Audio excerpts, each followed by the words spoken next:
What's going on, everybody? It's your boy C-Zar, and we are talking about Bitcoin today. It is the 31st and final day of October, and here we are sitting at about $110,000, just below there. We got 11 hours and 16 minutes left in the day. Moved up a good little bit from yesterday's low. We hit the low of about 106.3K, and we were forecasting something down to this area, potentially as low as 105K. If we look at the liquidation levels on the 30-day time frame, you can see that there is an island of longs that gets cleared out here. There's about $3 billion out of the total $7 billion of longs. It's more like $3.3 billion in longs that gets cleared out at that 105K level. It's quite possible that we do go down there, clear out those longs, and then move up higher. I can't believe the amount of shorts that have flushed out in the last 24 hours. We had almost 21 billion in shorts yesterday, and now we have 16.7 billion in shorts. So the total leveraged positions in the market have definitely cleared out, and I'm wondering if this move up is because of the amount of shorts that have closed themselves, right? They've liquidated themselves. So I'm wondering if that's what it is. We saw this happen before. We actually saw this exact thing happen here, and then we moved lower, right? So might we, clearing out the shorts here, might that open up a path to go lower, pile on more shorts, clear out more longs, and then we move up higher? I want to look at the short-term stuff. I want to look at the 1 hour time frame, but being that it is the end of the month, I also want to look at the monthly time frame and finish the video on that note.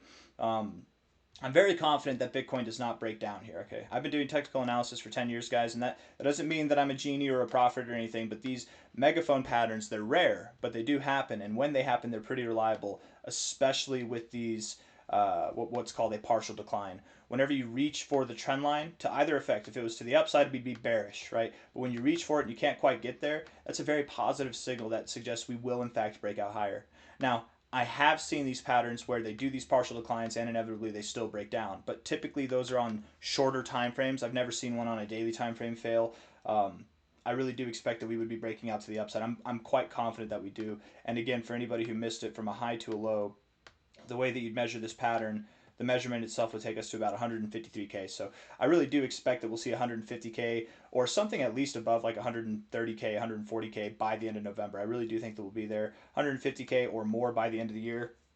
We're really looking for that 180 to $200,000 price by the end of the year, but we'll get into that. Okay, let's zoom in. Let's look at the charts, see if this is a low that we can depend on, or is this something that's reminiscent of this over here, where we cleared out a bunch of shorts and then we actually we went lower. It wasn't that Bitcoin was bullish here, it's just that a bunch of shorts cleared out and then we went lower, right? Probably piled on more shorts and cleared out some longs, and then we were ready to go. Let's just see what happens. So looking at the 1 hour time frame here, zooming way in, looking at the indicators.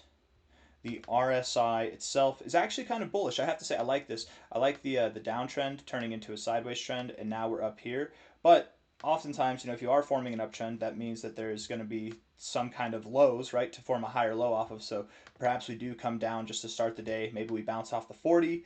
Maybe we bounce off the oversold zone. That would be kind of odd because we wouldn't really be establishing an uptrend, but anything can happen. We don't have the lows of this trend yet, in my opinion. We could just move up from here. It's looking good enough. It's looking like we're breaking out. We're certainly doing something different now than we have over the past couple of days, but not enough there to be immediately bullish, maybe more to be bearish. So let's call for a pullback. Let's see, from a low to a high, perhaps down to $109,000, perhaps down to $107,000. And again, there are these liquidation levels down there at about 105, even down to 103K. It's quite possible that we could do that, and just clear out all the longs, pile on the shorts, and then we rip, right? Some kind of massive dump like this. Maybe we get this exact movement, but from here, and that could take us down. Maybe we get a double bottom, or maybe we get a slightly lower low, whatever. That wouldn't be bad at all. But again, I don't know if we're going to go into the oversold zone here. I think that we are transitioning. I think you can see it happening with this lower low, lower high turning into a sideways trend. Typically, you do transition into an upward sloping trend afterwards. That doesn't mean you have to, but that's just a thought that I have. Stochastics look like they want to come down. You've been bullish enough, which is good, but you might want to come down a little bit. And the MACD is right at a point to reject being here at the 0 with your oscillator. So lower we go. And this does look like a bearish engulfing candle on the 1 hour time frame already. So 4 hour time frame here, looking at the MACD. The MACD, it's bearish overall. Yeah, you're building bearish momentum. You're about to touch tips here, and that's actually typically a bearish thing. So I'm not really bullish on that at all. Looking at the stochastics rejecting the 50, that would suggest that we go lower as well. And the RSI rejecting the 50 also suggests that we go lower. This here would actually suggest that we form, potentially suggests that we form a higher low or a double bottom of sorts, something like that. And with that, we might see a lower low in the price. So perhaps we're not forming an uptrend just yet in the 1 hour time frame. Perhaps that's, we're jumping the gun on that a little bit. But if we were to go lower, where might we go? Let's see, from a low here to a high here. We already reached for the 786, came back up here. I mean, we look for a couple of different scenarios, all right? One, we find support at about 106.2 to $104.9 thousand, something in there. Two, we look for a double bottom. Or three, we go below 103.5K. I would not personally from here, I would not think that we go below 103.5K, or that if we did, I would not think that it's a significant difference. So I'm not really worried about that. We are kind of more expecting to find support here again after clearing out about half the longs that are here. We could clear them all out, and to do that, we just have to move down to about 103.3K, 103.2K. We could do that, and in which case, again, we could see a slightly lower low than this here, but it wouldn't be too dramatic. Wouldn't that be perfect? And then it would be like a triple bottom overall. Although, again, I don't really count this low. I think it's fake. I think this low really should be more like pulled all the way up here, probably something like that. Because these were the areas that we were at when the exchanges came back online. This is just, it would have never happened if the exchanges weren't offline to this degree. I mean, inevitably it did, but again, I consider this fake price action. Anyways, makes sense to me that we would probably go below 106K still, looking at the 4 hour time frame. I hope I'm wrong, but it really does look like we're set up for bearish divergence or bullish divergence here to get a higher low. And with that, we would want to see a lower low. The stochastics rejecting the 50 and the MACD on the 4 hour, they all look so strong to the downside. So I'm thinking that we do take out that low. So today we'll probably, even though it's up, which is nice, it'll probably finish on a down note. That's my expectation. So looking at the daily time frame, oh, wouldn't it be nice though if we closed it green? See, there's some confliction in the charts here. The 4 hours bearish, the 1 hour is optimistic but short-term bearish, which doesn't help. And then the daily time frame, there's actually some good stuff going on here where you're bouncing off the 40 on the RSI if you close green today after finding support on the oversold zone, rejecting the oversold zone effectively. If today closes green, if I'm wrong, it'll be nice. It'll actually be nice because if I'm wrong, it's only 11 hours and 9 minutes away. If I'm wrong, today closes green. And if today closes green at all, we're bouncing off the 40, which could promote more growth and perhaps save us from going below this low here, going below 106K.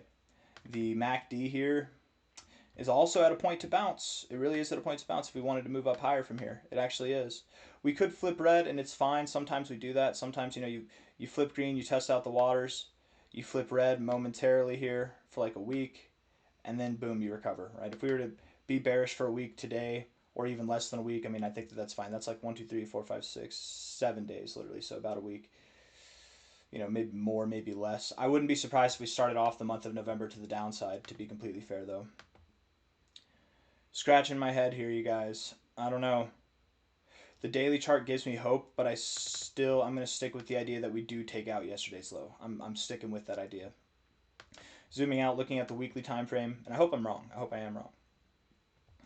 But again, we do have this megaphone pattern, and we do have the partial decline. And I think that partial decline is something to take seriously. I don't think we're going to interact with this trend line, and that is very suggestive that we are in fact ready to move up higher. I will admit though, the fact that we found support here and now we're coming back down, that is a little bit concerning. Anytime I've seen megaphone patterns that don't play out, whenever you get the partial decline and you're expecting to move up, the only times that I've ever seen them break out to the downside is whenever you do stuff like this. So that is a bit intimidating, and it's intimidating because, if you were to break out down here, that would call for a move. I mean, hell, how big of a breakout would that be? That would be something on the line. I mean, that would take us below 80K probably, just below 80 or right around 80K.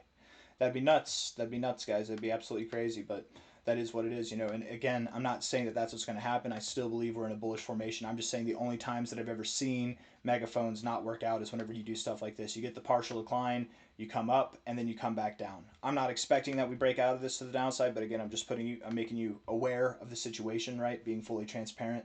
I hope I'm wrong. I hope I'm wrong. I hope that today is just a green day, a very bullish day, and that I'm just looking at it wrong, or maybe there's some kind of catalyst coming into play. Let's actually go over that. What would it look like if I was wrong? Okay, how do we validate or invalidate my opinions? So from a high to a low, yeah, I would say just close. If you can close above the 382 again, that'd be great. That's the first step. 111.7K, close above there. I'd really start to think that my theory of going lower is wrong. If and when we close above 117K at all, then I'm wrong. I'm very wrong in closing, not just wicking, closing, right? Like here, we got above these highs, but we didn't close above these highs. We need to close above them. Now we need to close above the golden ratio, 117K. If we can close above 117K, then I'm wrong. Then we're definitely not going below these lows, but that is a ways away from here. I would say in the short term, just focus on that 111.7K. If we can close above there on a daily basis, then I'm wrong. Until then, I maintain the stance that we could, in fact, go down to 105K, 103K, somewhere in that range, okay? We're at 109.7K now. Zooming out a little bit more, looking at the monthly time frame now, because it is the end of the month. It is the end of October. Man, this just, it reminds me of this. Somebody made this post. I definitely was not the original one, but I was trying to find it, but they said, like, I think it was from a Reddit subgroup or whatever. I think my parents are still mad I bought Bitcoin at 127K was what the post said. And that's why I said that was the meme of the month, because Dad, Mom, Mr. October. I just think that's hilarious. That's really funny, man. But I love CT. That CT is great. Crypto, the environment is on a whole nother level whenever things are bullish. Like it really is fun whenever everybody's having a good time. But there's a certain kind of, I don't know, there's a certain kind of humor that comes over the market whenever everybody's depressed. People's best sides come out of them actually sometimes in these worst times. Don't get me wrong, our worst sides come out too. But anyways, I'm getting all philosophical here. The monthly time frame does look as bearish as it looks. It's actually very neutral, right? This really doesn't look that bad. I know that it's red. I know that we've got a big wick to the upside and to the downside, but whatever. You're neutral. You're just moving sideways, doing the same thing that you've been doing for the last 4 months. Like it's not that big of a deal.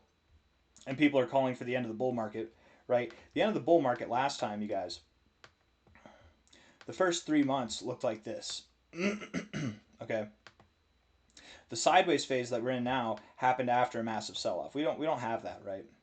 The end of the bull market last time, whenever the bull market really did end, not just the cycle high, not the beginning of the bear market, but whenever the bull market ended, that's what it looked like in the first 3 months. This is the first 3 months? No. Well, the bull market, we're not in the first 3 months. We just had the high. Yeah, this is not, but that's the thing. That's even proving my point more. This is not the high. You don't, when have we ever topped off like this?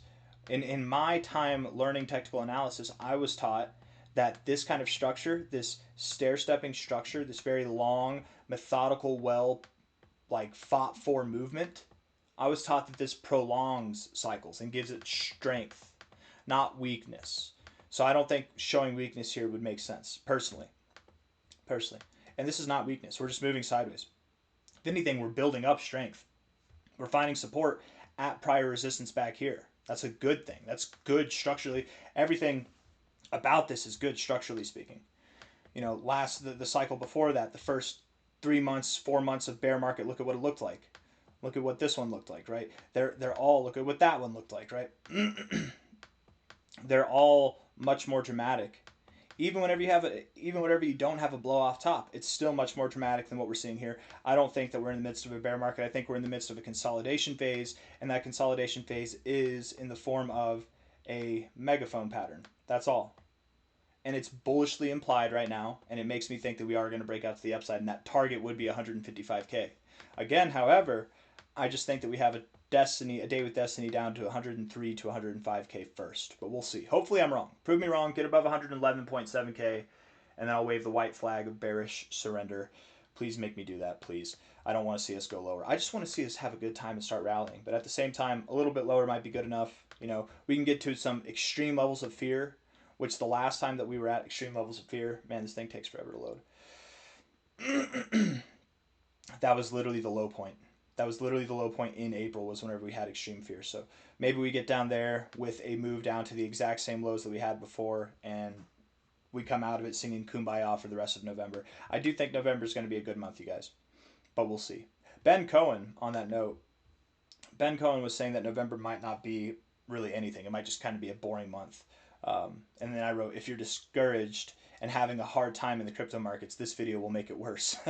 If you want to watch it, it's a good video though. He's a very observant individual, very intelligent individual, and I'm glad that we have Ben Cohen on the side of crypto analysts, not just like traditional analysts, but it's kind of interesting because he is like a hybrid, right? He does traditional market analysis, but applies it to crypto, which there's not many people that do that, right? We do snippets and bits of this, but like his whole analysis is predominantly monetary policy and traditional market analysis, technically. Anyways, I got nothing else, guys. I'm just buttering the bread now. Hit the like button, subscribe. Thank you all. Take care. Bye.